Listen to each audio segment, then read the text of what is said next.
Hello student, good morning.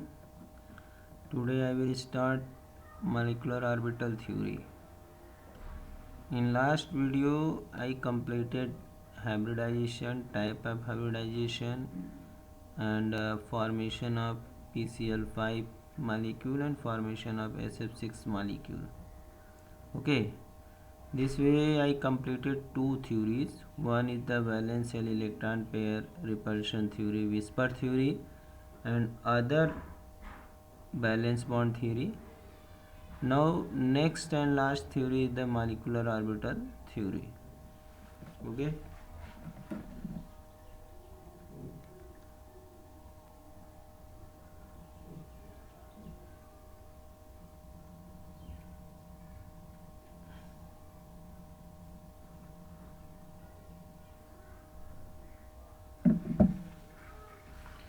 As you have remembered that in valence shell electron repulsion theory we learn about the shape of the molecule. That was the theory only, and valence bond theory told that how the bonding takes place, at what extent atom approach to each other. Now in this theory we will study the bonding between molecules, and this theory was given by F. Hund. You are aware from the name of Hund, and R.S. Mulliken in 1932. What are the silent feature of this theory? We will see here what are the silent feature.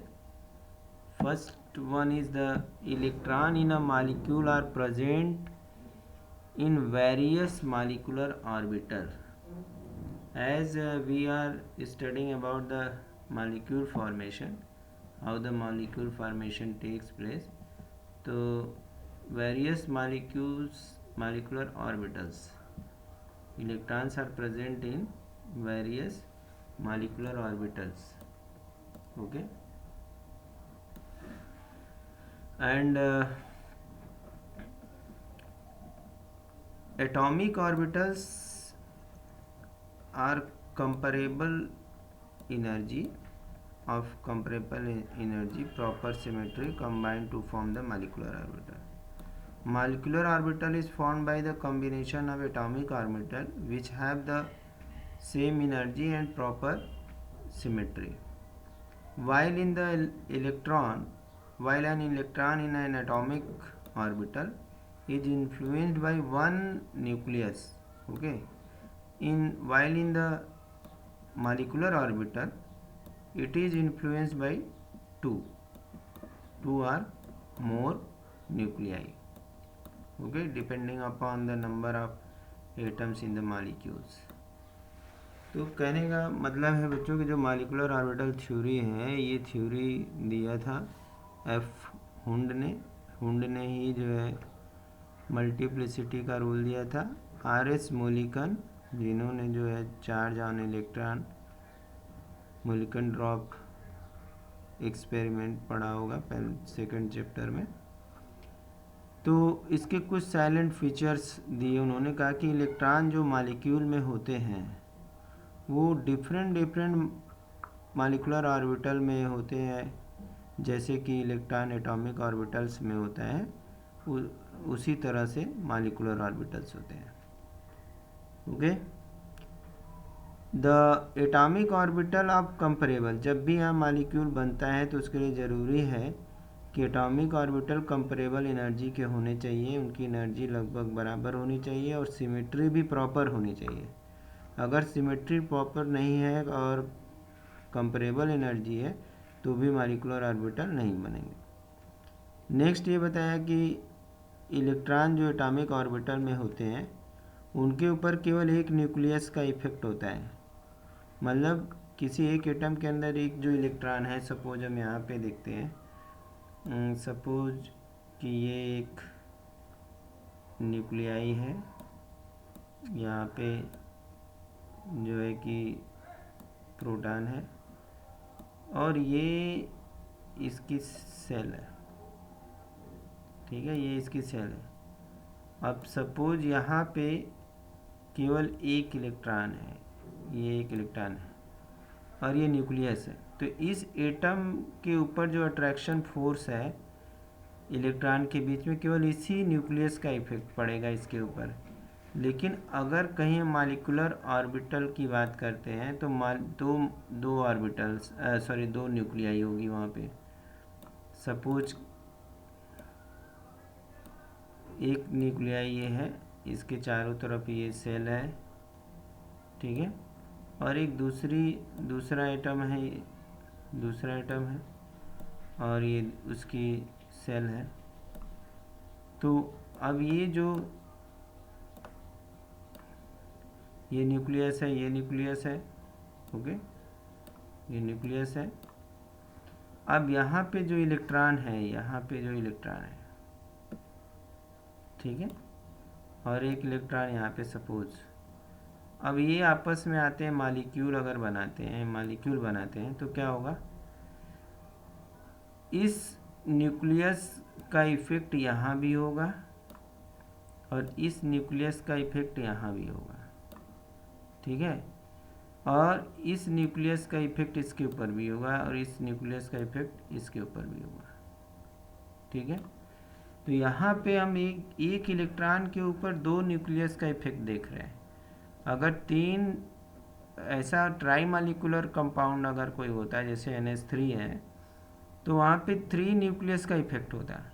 तो किसी atom के अंदर कहने का मतलब एक nucleus का effect है, मतलब उसी न्यूक्लियस के थ्रू अट्रैक्शन फोर्स लगाया जा रहा है सेम एटम के आउटर मोस्ट इलेक्ट्रॉन के ऊपर या इनर मोस्ट इलेक्ट्रॉन के ऊपर। लेकिन मॉलिक्यूलर ऑर्बिटल में क्या होता है कि चूंकि दो एटम होते हैं तो दोनों एटम के जो न्यूक्लियस हैं वो एक दूसरे के इलेक्ट्रॉन पे इफेक्ट डालते हैं।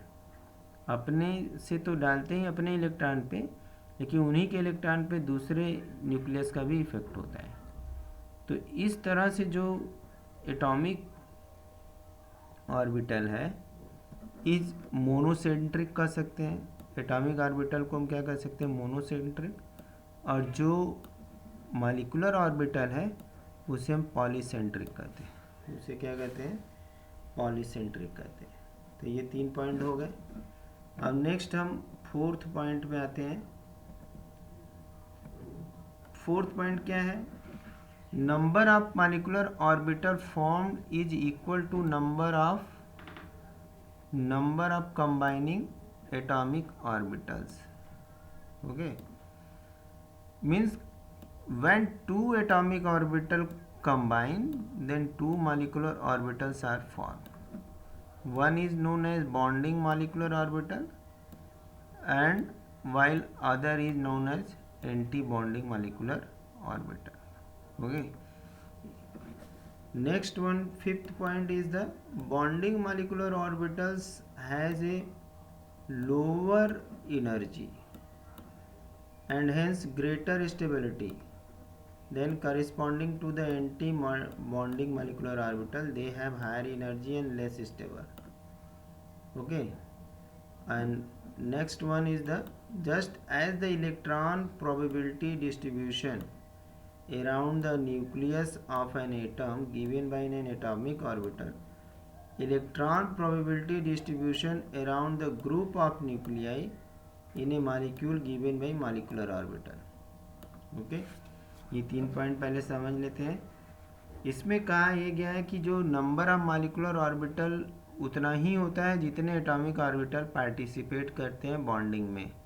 अगर 2 एटॉमिक ऑर्बिटल कंबाइन होते हैं तो 2 ही मॉलिक्यूलर ऑर्बिटल बनेंगे, अगर 3 कंबाइन होंगे तो 3 मॉलिक्यूलर ऑर्बिटल बनेंगे, ठीक है। अब इसमें से क्या होगा कि अगर 2 मॉलिक्यूलर ऑर्बिटल बनते हैं तो एक उसमें से बॉन्डिंग मॉलिक्यूलर ऑर्बिटल होगा, यानी उस बॉन्डिंग मॉलिक्यूलर ऑर्बिटल में क्या हुआ कि दोनों एटम के इलेक्ट्रॉन कंबाइन करके मॉलिक्यूल बनाने में हेल्प की है। While other is anti bonding molecular orbital, इसमें वो इलेक्ट्रॉन होंगे जो बॉन्डिंग में पार्टिसिपेट नहीं किए। ठीक है, अब जो बॉन्डिंग मॉलिक्यूलर ऑर्बिटल होता है, जब इलेक्ट्रॉन कंबाइन हो जाते हैं तो वहाँ पे उसकी एनर्जी कम हो जाती है, वो स्टेबल हो जाता है। ठीक है, और यहाँ पे जो दूसरा एंटी बॉन्डिंग मॉलिक्यूलर ऑर्बिटल है, अपोजिट उसकी क्या है कि एनर्जी हाई होती है। ठीक है, उसमें नॉन बॉन्डिंग इलेक्ट्रॉन्स होते हैं। तो इस तरह से वो उनको हम जब दिखाना होता है तो डायग्राम में तो हमेशा ऊपर दिखाते हैं कि हाई एनर्जी है। अब जैसे इलेक्ट्रॉन प्रोबेबिलिटी डिस्ट्रीब्यूशन हम देखते हैं एटम के अंदर, एटॉमिक ऑर्बिटल्स में पाया जाता है वो, या एटॉमिक ऑर्बिटल के थ्रू हम देते हैं, तो उसी तरह से हम यहाँ पे इलेक्ट्रॉन प्रोबेबिलिटी डिस्ट्रीब्यूशन जो है अराउंड ग्रुप ऑफ न्यूक्लियाई, वहाँ पे एक एटॉमिक न्यूक्लियाई के अराउंड था, और मॉलिक्यूल में क्या हुआ, group of nuclei in a molecule. इसको हम किससे देंगे, मॉलिक्यूलर ऑर्बिटल से। किससे देंगे, मॉलिक्यूलर ऑर्बिटल से। नेक्स्ट हम आते हैं last point, molecular orbital like the atomic orbital filled in the accordance of above principle, obeying the Pauling exclusion principle and the Hund's rule। Last में ये कहा जाता है कि जब हम मॉलिक्यूलर ऑर्बिटल में इलेक्ट्रॉन भरना शुरू करते हैं तो इलेक्ट्रॉन की फिलिंग के लिए जो नियम अब्बाउ ने एटॉमिक ऑर्बिटल के लिए बताया था कि सबसे पहले इलेक्ट्रॉन लो एनर्जी में जाएंगे, फिर हाई एनर्जी में जाएंगे, और पॉलिंग ने कहा था कि एक एटम के अंदर दो से ज़्यादा इलेक्ट्रॉन नहीं रह सकते अपोजिट स्पिन के, और हुन ने कहा था कि जब तक सारे ऑर्बिटल में सेम स्पिन के इलेक्ट्रॉन नहीं हो जाते तब तक हम मल्टीप्लाई नहीं करते हैं। तो सारा रूल जो है एटॉमिक ऑर्बिटल वाला जो है वो मॉलिक्यूलर ऑर्बिटल के लिए भी फॉलो होता है। ठीक है, एक बार फिर से मॉलिक्यूलर ऑर्बिटल थ्योरी का जो है साइलेंट फीचर देख लेते हैं। ये हुन्स और मुल्किन ने जो दिया, इसके पहले ये बताया गया कि इलेक्ट्रॉन जो मॉलिक्यूल के अंदर होते हैं वो वेरियस ऑर्बिटल में होते हैं, उसी तरह से जैसे एटॉमिक ऑर्बिटल में होते हैं। एटॉमिक ऑर्बिटल जिनकी एनर्जी कंपरेबल होती है, मीन्स करने का मतलब सेम होती है लगभग, और प्रॉपर सिमेट्री में होते हैं तो कंबाइन होकर मॉलिक्यूलर ऑर्बिटल बना देते हैं।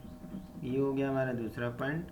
तीसरा पॉइंट हो गया कि जब इलेक्ट्रॉन जो एटॉमिक ऑर्बिटल में होते हैं तो उनके ऊपर एक ही न्यूक्लियस का इफेक्ट होता है अपने का। जैसे हमने यहाँ बता दिया ये इलेक्ट्रॉन है, यहाँ पे ये न्यूक्लियस है तो इसका अट्रैक्शन फोर्स इसके ऊपर होगा, ये अपनी तरफ इसको अट्रैक्ट करना चाहेगा। तो एक न्यूक्लियाई और एक इलेक्ट्रॉन है। ठीक है, सेम एटम का न्यूक्लियाई है, सेम एटम का इलेक्ट्रॉन के बीच में अट्रैक्शन हो रहा है। लेकिन अगर मॉलिक्यूल की बात करेंगे तो वहाँ पे नंबर ऑफ एटम हो सकते हैं, 2 हो सकते हैं, 3 हो सकते हैं, 4 हो सकते हैं। तो उस कंडीशन में एक एटम का जो न्यूक्लियाई है दूसरे एटम के इलेक्ट्रॉन को भी इन्फ्लुएंस करेगा। ठीक है, अब डिपेंड करता है कि कितने एटम एक मॉलिक्यूल के अंदर हैं। इस तरह से हम कह सकते हैं कि जो एटॉमिक ऑर्बिटल होता है वो मोनोसेंट्रिक होता है और जो मॉलिक्यूलर ऑर्बिटल होता है वो पॉलीसेंट्रिक होता है। ठीक है, नेक्स्ट है मॉलिक्यूलर ऑर्बिटल जो बनते हैं। ठीक है, वो मॉलिक्यूलर ऑर्बिटल का जो नंबर होता है वो उतना ही होता है जितने एटॉमिक ऑर्बिटल कंबाइन करते हैं। अगर 2 एटॉमिक ऑर्बिटल कंबाइन किए तो 2 मॉलिक्यूलर ऑर्बिटल बनेंगे, उसमें से एक बॉन्डिंग मॉलिक्यूलर ऑर्बिटल होगा और दूसरा एंटी बॉन्डिंग मॉलिक्यूलर ऑर्बिटल होगा। ठीक है, नेक्स्ट हम देखते हैं कि जब जो बॉन्डिंग मॉलिक्यूलर ऑर्बिटल होता है उसकी एनर्जी लो होती है और उसकी स्टेबिलिटी ज़्यादा होती है। तो उसका कारण है कि उसने शेयरिंग कर लिया, स्टेबिलिटी पा लिया, और जो करिस्पॉन्डिंग एंटी बॉन्डिंग होती है उसकी एनर्जी बहुत ज़्यादा होती है और वो स्टेबल भी कम होता है।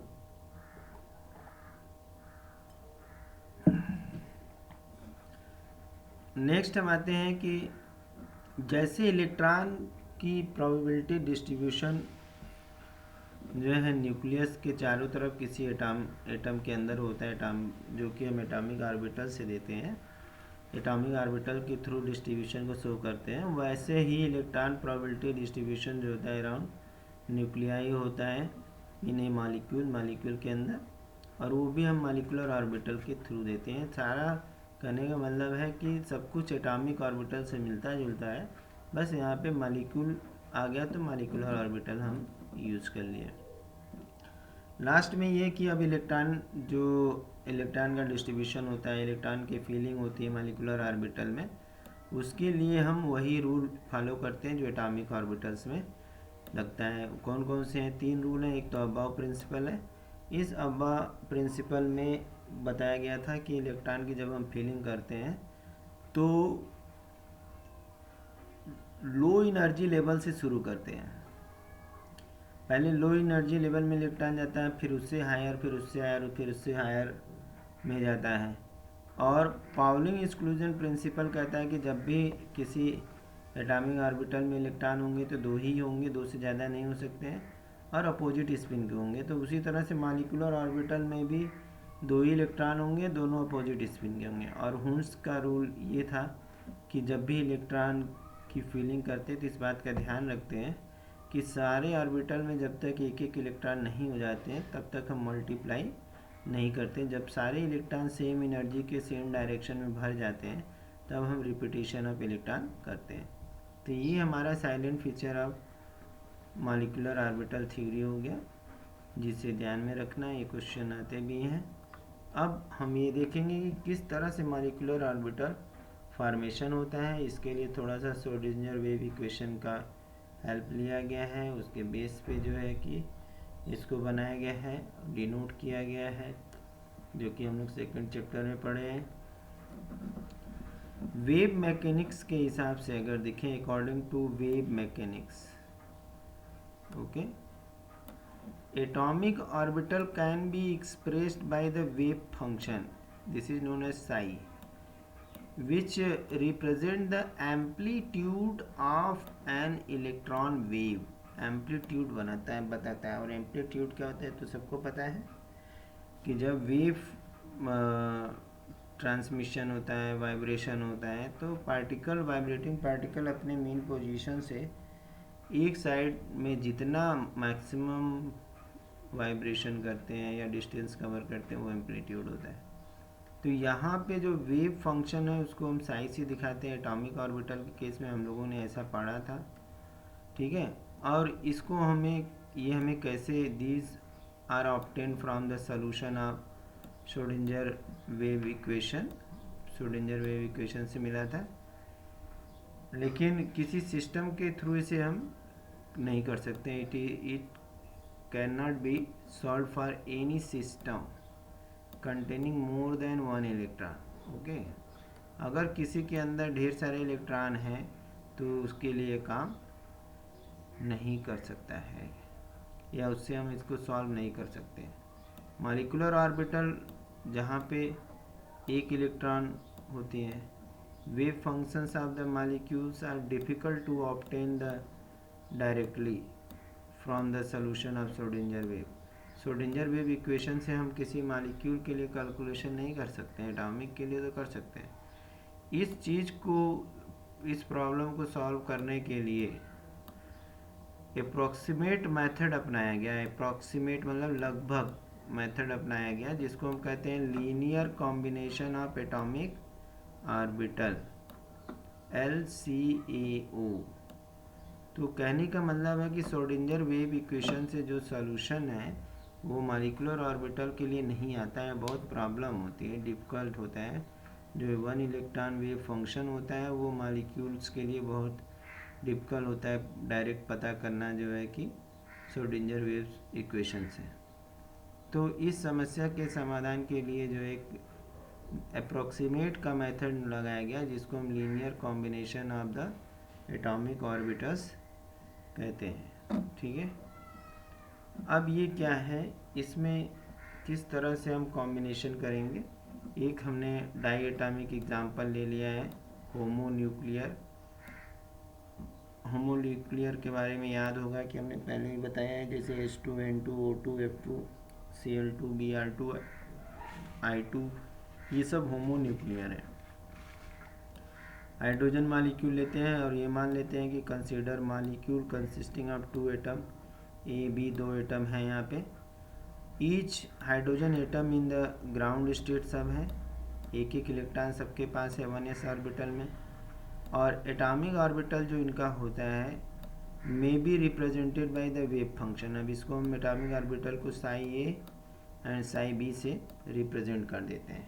ठीक है, इतनी बात समझ आई। हमने एक एग्जांपल लिया है डायटॉमिक का और उस बेस पे हम यहाँ पे डिस्कस कर रहे हैं। तो अब यहाँ पे जब ये ओवरलैप करेंगे, बॉन्डिंग करेंगे, तो सिग्मा बॉन्ड बनाएंगे। Mathematically formation of molecular orbital may be describe by the linear combination of atomic orbital.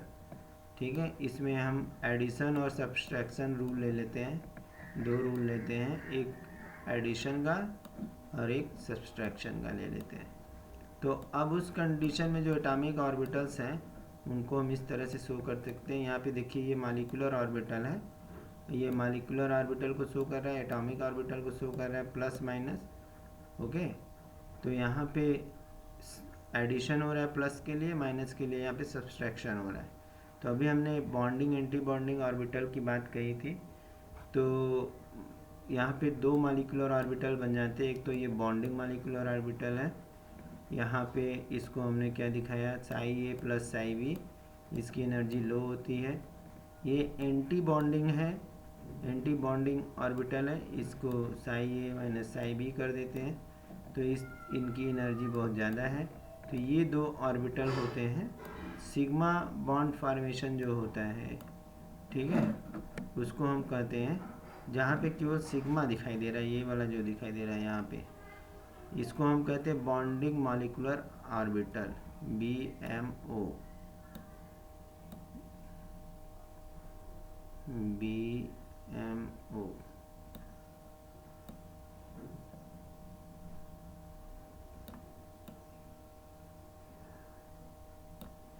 और जहाँ पे स्टार बना हुआ है, इस स्टार वाले को हम ABMO कहते हैं, ABMO।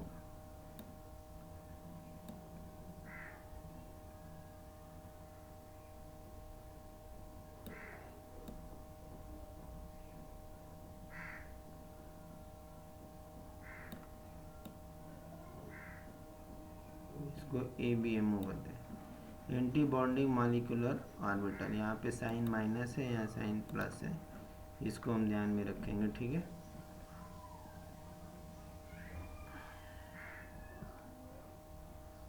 नेक्स्ट ये हो गया हमारा बॉन्डिंग मॉलिक्यूलर ऑर्बिटल सिग्मा।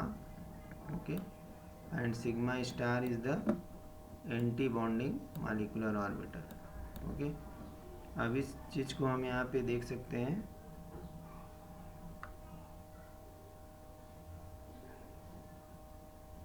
ये फॉर्मेशन दिखाया गया है, ये इंक्रीजिंग ऑर्डर है, ये एटॉमिक ऑर्बिटल है, सेम एनर्जी एटॉमिक ऑर्बिटल, ये एटॉमिक ऑर्बिटल B का है, ये A का है, ये कंबाइन किए, एक एक इलेक्ट्रॉन यहाँ कंबाइन किया।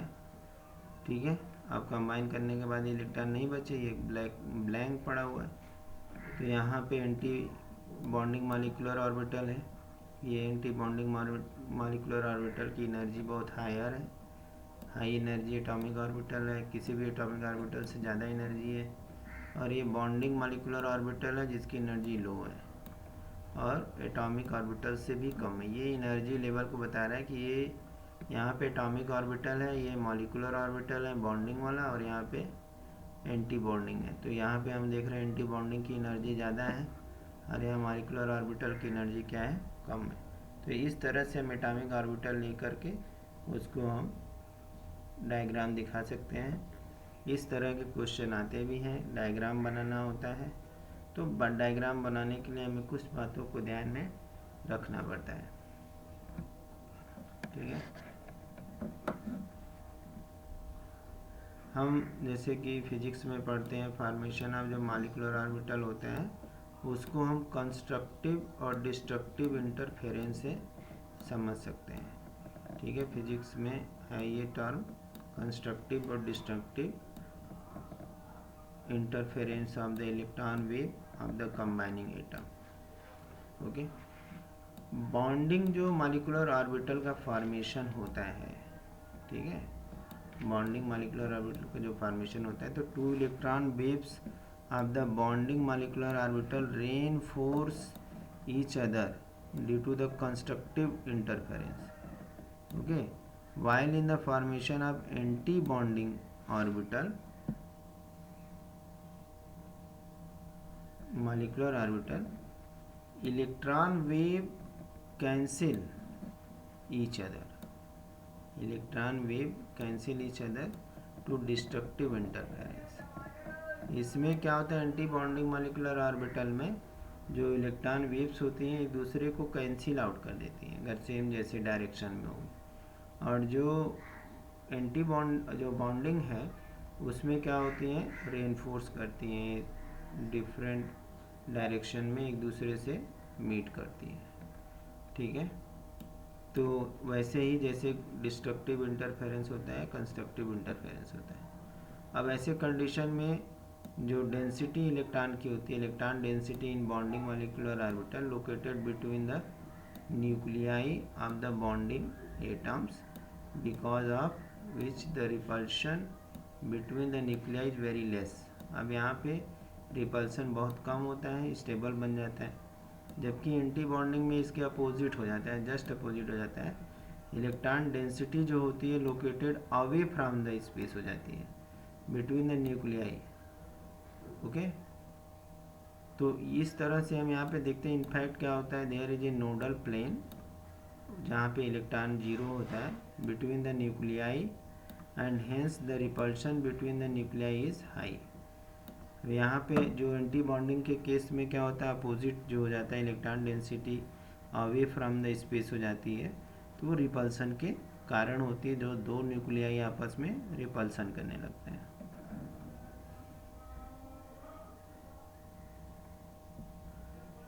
Okay, electron placed in the bonding molecular orbitals tend to hold the nuclei together and stabilize। और जबकि हम ये देखते हैं कि जो इलेक्ट्रॉन्स बॉन्डिंग मॉलिक्यूलर ऑर्बिटल में होते हैं वो न्यूक्लियाई को अट्रैक्ट करते हैं, वो बांधने की कोशिश करते हैं, स्टेबलाइज करते हैं। इसलिए जो बॉन्डिंग मॉलिक्यूलर ऑर्बिटल्स होते हैं वो हमेशा always possess lower energy than the either atomic orbital that they have combined to form it। जो जिस ऑर्बिटल से एटॉमिक ऑर्बिटल से बने होते हैं उससे जो है कि इनकी एनर्जी कम होती है।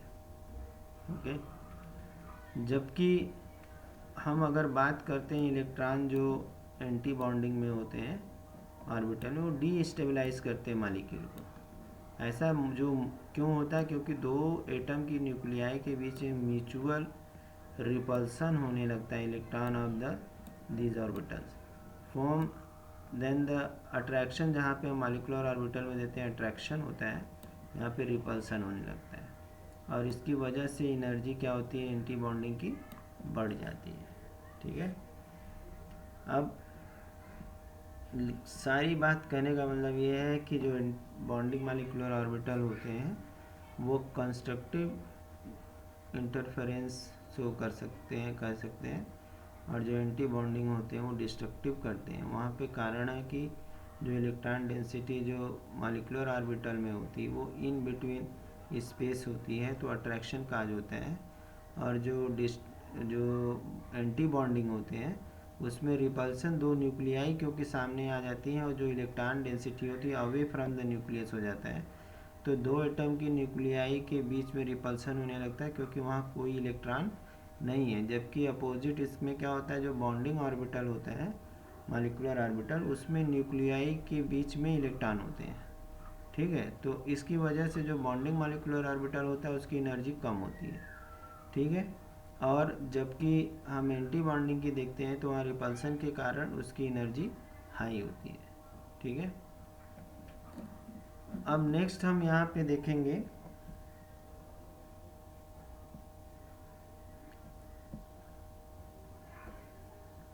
कि कैसे it may be noted that energy of the anti-bonding molecular orbital raised above the parent, जिन एटॉमिक ऑर्बिटल से ये बने होते हैं उससे उनकी एनर्जी हाई होती है, that have combined, and the energy of the bonding molecular orbital have lowered than the parent.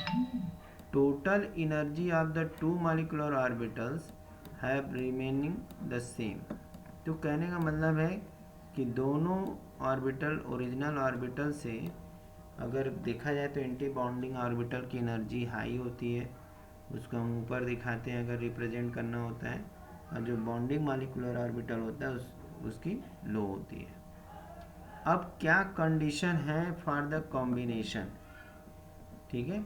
अब अगले टॉपिक को हम डिस्कस करेंगे। आई तो सपोज एक बार हम फिर से इस मॉलिक्यूलर ऑर्बिटल थ्योरी को, थोड़ी सी कॉम्प्लिकेटेड है मगर बहुत अच्छी है, मुझको अच्छे से समझ सकते हैं, कोई दिक्कत नहीं है।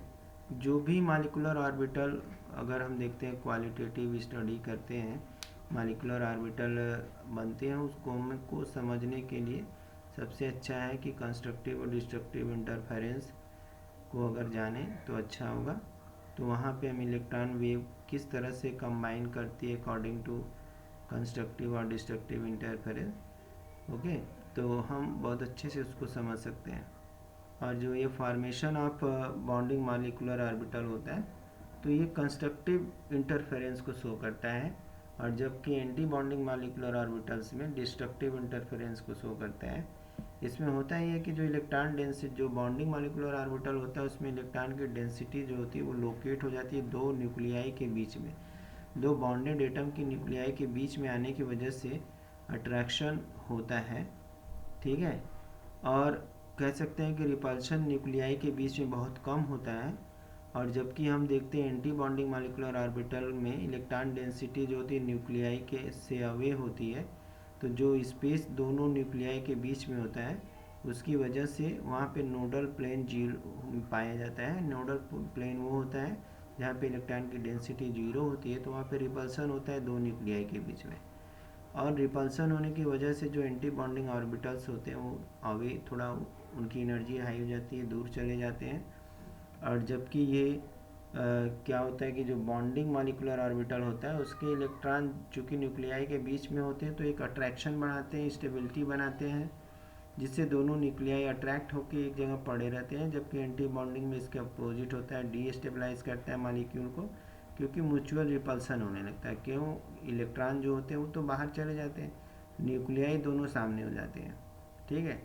यही रीज़न है कि एंटी बॉन्डिंग ऑर्बिटल की जो है एनर्जी हाई होती है, और जो मॉलिक्यूलर ऑर्बिटल होता है उसकी एनर्जी लो होती है पेरेंट एटॉमिक ऑर्बिटल से। अब हम कल देखेंगे कि क्या कंडीशन है, किस तरह से एटॉमिक ऑर्बिटल से मॉलिक्यूलर ऑर्बिटल बनते हैं, और प्लस हम ये देखेंगे कि किस तरह के मॉलिक्यूलर ऑर्बिटल्स होते हैं, उन मॉलिक्यूलर ऑर्बिटल्स को देखेंगे।